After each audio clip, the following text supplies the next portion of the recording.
Hello friends, of vacant essays we have already done 3, that is of studies of truth and of revenge. Now this is the 4th one. Now this is about of parents and children. So that is something, and I said that has got great relevance to us, because at some time in our life we are children, and at some time in our life we are parents. So parents and children, what Bacon has to say about that, very important for our life, and many practical suggestions are given, although these suggestions are based on experiences faced by parents and children, or experiences that they undergo by parents and children in the English backgrounds. But that is of course applicable to us also. There are many general things about it now. So you can, as usual, we will begin with the main points. We have got 7 main points here. We will take them up one by one later for the time being. The first is the pressures and pains of parents. The pressures and pains of parents. So when you have got, everything has got a coin has 2 sides now, just like that. Everything in the world has 2 sides. See? So in this case with the parents and children, pleasures and pains Now what are the pleasures? Interesting thing is that both are secret. Pleasures are secret and pains are also secret. Now pleasures is children's sweetened labors. See that when you see small kids, so you are very tired when you come home, when you find a smiling face of your small kid, what happens? It will give you energy, more energy. So it will energize you. It's like a tonic. So it is sweetened labors. Then another pleasure is that is it will lessen the remembrance of death. When you see your children growing up, otherwise what will happen is, suppose you are not children, then you will think, oh, after me only emptiness. But on the other hand, if you find your children growing up, say they undergo all the experiences that you had done or you had undergone, and then they get married, they have their children, they set up families and so on. We will say, there is something that will continue after your death. So even if everybody should die, but that death, it will mitigate the feelings or mitigate the remembrance of death. So he said, I am mortal, but in another way I am immortal. The sense that my progeny will continue to live in this world, occupy this earth. So that's a pleasure, isn't it? Yes. Now, pains you can see, misfortunes of course, misfortunes, that will increase. Suppose you have got children and you are a poor person, or you become sick, what happens is, you will be worried about your children, what will happen to them in future, what is their future, who will look after them, and so on. Understand? And also, cares of life will increase. Why? Because you have got children, you have to look after them, you have to feed them, you have to educate them, you are worried about their job, worried about their future, worried about their family life and all those things. So cares of life also will increase. Misfortunes also will increase. You can think of the prodigal son. See, that father was a very nice person. Because from what we know about the father of the prodigal son, he was very nice and friendly, but one day he says goodbye, takes all his fortunes and go and he goes away.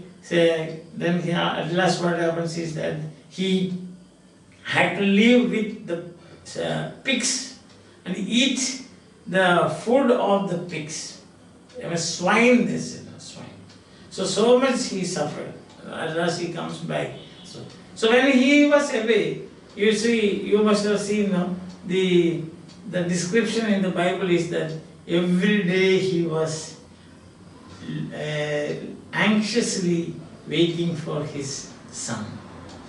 Opening his eyes and waiting anxiously for his son's return. So that is cares of life. Grief, misfortunes, that will also increase. So there are two sides of a coin like that. Then second point is, great and lasting contributions come from childless men. That is the second point. So childless men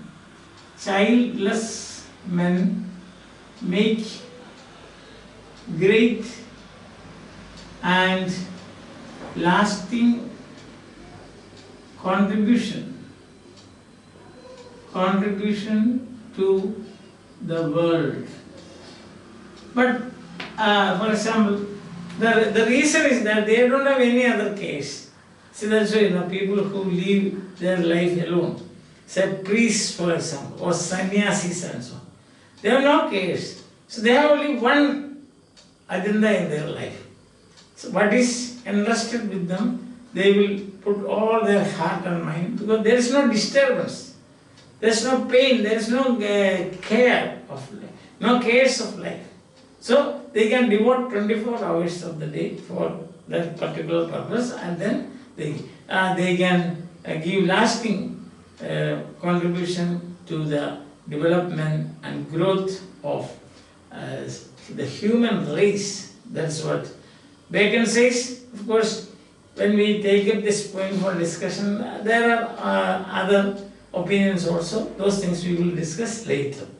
Now the third point is, the first races of their families, the first races, raising your family, races of families, they are very indulgent to their children. Indulgent. They are indulgent to their children. Indulgent. Indulgent to their children means they will go or give excess love. Excess love. Their care, their love, etc. will be excess. For example, we can find in a nuclear family, a joint family and nuclear family. In a nuclear family where you have got a husband and wife, say 2 children, or maximum 3, then they can devote all their energy for their growth and development. If it is a joint family, it may be difficult because there are too many members will be there. Brothers and their families, sisters and their families, then there is a patriarch. Everything has to be given, orders has to be given, received taken from the patriarch, and so those things will be difficult and economically also. But on the other hand, first races of their families means these nuclear families. See, they have nothing else. They are thinking about 24 hours. They will be thinking about their children, how to love them more, how to look after them, how to bring new toys and give them pleasure, and what kind of food we have to special food for our children and so on. These things not possible when you are in a joint family. Understand? Yes. And now fourth point is very important, very, very important. For teachers and students, parents, they should never show partiality. This is partiality to children. Partiality to children. Now this should never be done. Usually teachers also do that. He says that, A has done it is much better than B. We never should compare. Comparison is an insult. If you compare your children or students in your class, that is an insult, so to say, to the person compared. Understand? Because you will say, he is better than you. Or you are not as good as that person. Then what happens? That he will suffer from inferiority complex and having no sense of confidence and so on. So this we should never do. That's what it is. And in a house full of children, they can say that it happens. And this will spoil, this will have psychological as well as affect their physical growth also. Their ability, see their confidence and so on. This we should never do. This point can be applied to all families and all classes. It should be followed by all students, teachers and all parents. Because teachers and parents, they are the people who deal, they are the people who help, or so you can say they are the people who discourage. Encourage and discourage. Therefore, partiality is, please remember, it is an insult to your children. Never, never, never compare your children or the students of your class. Understand? And next is fifth one, almost related to this is comparison. Partiality is bad, at the same time, so loving some people more than the other, and so connected with that you can say it's comparisons also. Comparisons are very odious. Odious means hateful. And in this case, he says, look at the Italians. They are comparatively very free and democratic. Understand? Partiality showing special love. That is, and this is partiality and comparison, they are linked, so to say. Understand? Yes. Now, sixth point, that's also very important. Partiality and comparison, very, very important. And sixth point is also, that is course and study. Course and study and job. You should give freedom to your children. So that should not impose the parents' wish on the children. I know personally some people, they want their children to become doctors. One day a friend of mine who is a teacher, he told me that my house is very near to the medical college. So I will see that my children become doctors. What is the logic behind that? I don't know. So this is how people think.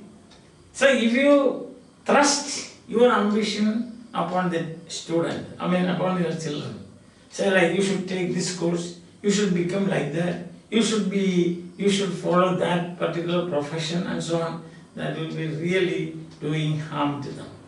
There are, at least in my experience of last 50 years of, say, with the students, experience with students, I will say that, I can say that minimum, that is bare minimum I am saying, 10 to 20% of students, they have become spoiled because of parental ambition. The parental ambition, they thrust upon children. Children, they have got some other their taste. An artist, for example, can you ask an artist to become a doctor? It's not possible. Or say somebody is interested in teaching. How can you make him an engineer? Understand? That's not possible. So please understand this and take this advice very seriously.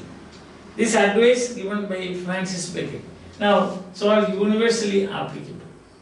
They have got universal application, like partiality, special love shown to children, and comparisons, and also course and study and job. So it's not our business, because see the genetic code of that person and your genetic code, that will be different, taste will be different, so you should never thrust upon, that is the word I am using, thrust upon your ambitions and your vision to them. But on the other hand, if you find that there are in initial stages, for example, initial stages, course of study, you should help them. Understand? You should see that you can guide them. You can give options to them, initial stage. But not when they grow up. After they grow up, they become mature, we should never do that. In the initial, so choosing a course and so on, sometimes they may not be in a position to make decisions for themselves. In that case, you can give a kind of help. Or present options before. But we should never, initial stage you can guide them, till they become mature. See? Otherwise, you should not thrust your ambition upon them. But on the other hand, if there are exceptionally brilliant students, leave them free. That is the thing. No need even guidance. No need of even guidance. Exceptionally brilliant students. You can see now that great names we have. Newton, Bill Gates. So these are exceptional people. So there's no need of any guidance, no need of any direction, none of those things. They become brilliant or they become great achievers in their life. Understand? So choosing a course, study and profession, when young, not mature, at that time you can guide them. Understand? But at the same time, don't thrust your ambitions on them. And another very important thing, if you find that the student or your son or daughter is exceptionally brilliant, leave them free. Understand? And then 7, and the last point is, so here, freedom, when they are young, you guide them. Guide. Otherwise, no. Exceptionally brilliant, you should not do anything with them. That's what it is. And then the 7th point is, of course, there is something to do with English background. See that? So, in England, at the time of Francis Bacon, only the eldest or elder, 1 or 2, were given the privilege to inherit the fortunes of the family, property of the family also. Only the eldest. The others, they wander here and there, they were ornaments. That's what they do. Understand? But he says, younger brothers are fortunate when, if the elder brothers are not inherited, not double-named. Future of younger brothers, therefore, they become fortune if they are not given any help, or if they are not given the option to inherit the fortunes of the family. You understand that? If in the ordinary way, see that the eldest one inherits the property of the family, what happens is, the younger people will have nothing. So what will they do? They will work very hard. They won't get any fortune from the family, no property from the family. So they will work very hard and they will become brilliant and great achievers in their life. But on the other hand, if the elder brothers are disinherited and all the fortunes of the family fall upon the younger ones, they will get spoiled. That's what they can say. Of course, that is the relevance only in the English background, not everywhere.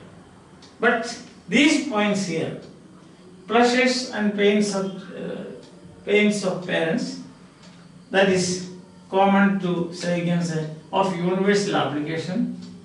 Childless men, of course, you have to think about it. The first realization of the family, that also is possible, not everywhere. But when you come here, this is 4th one, 5th one, and the 6th one. That is 1st, 4th, 5th and 6th. These points, they have got universal application. Understand that? That is, sorry, the pleasures and pains of parents applicable to every parent. Partiality to children. You will spoil the others. Suppose you have got 5 children. You know 1 or 2 more than the others. That will spoil the remaining 3. And even these 2. So in any way, partiality will spoil, or you will destroy the life of the children. Then comparisons. Already I told you, it is an insult. And course of study, etc. Younger stage you should. Otherwise, leave them free. And if the child is exceptionally brilliant, leave them free. Otherwise, what will happen? You will be only hindering their growth, creating obstacles. Understand? So that should be RB. Of course, the seventh one is fortunes of younger children. Fortunes of younger children. That is, if they don't get inheritance, family's inheritance, then they will become great because of their hard work. But if they get, by disinheriting the eldest one, there's chance that they may get spoiled. I think this is very important as far as you may be parents, or otherwise, after some time you will become parents. In that case, please keep this in mind. The most important one I would say is partiality and comparison. No partiality to your children. No comparison.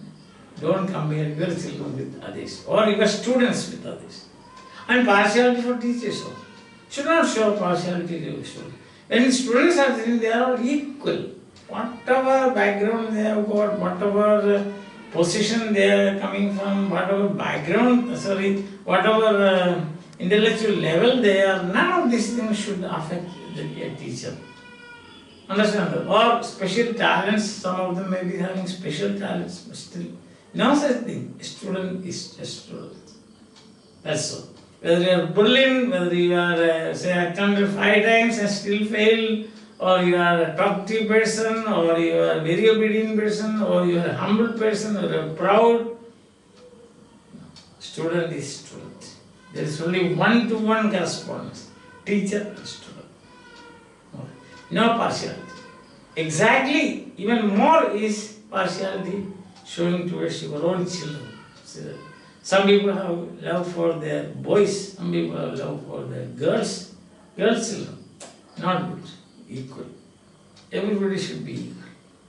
Understand? Equally, love and affection should be distributed. There is not even a gram of difference. So that is, in that case, this first number of families have been, you can say, destroyed because of this. Number of families have perished because of this attitude of the parents. Understand? Therefore, we must keep this in our mind. I remember, after many years, I should say, my example, I met a student. He was working in the collectorate. So after many years, I met him. The first thing that he told me was this: "Sir, we remember you because you have never shown partiality to students in the class. Outside it is different, but in the class, now that is, please don't misunderstand me because I am flattering myself now, but I am just giving my own experience, that's all. Okay? Hope that you will excuse my taking me as an example, and things should be alright, isn't it? Hope that you won't misunderstand. We will take up sentence by sentence afterwards, and then we will, as usual, we will discuss, and you can also give your opinions. As I told you, here is the second one: childless men make great and lasting contribution to the world is something which can we see, you can debate on that. It's a topic for debate. And how are we going to do that? We will see after this. Hope that you are fine and you are following. Bye. I have planned to discuss all the essays of Francis Bacon if I get time, and if I find that the people want such a discussion, definitely I will. If there is a demand for it, so to say.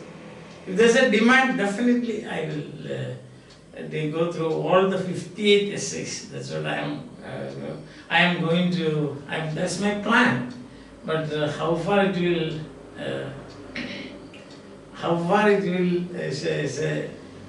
be successful, that we will have to wait and see. So that's my plan. I am just opening my mind before you. Okay? So see you again. Bye.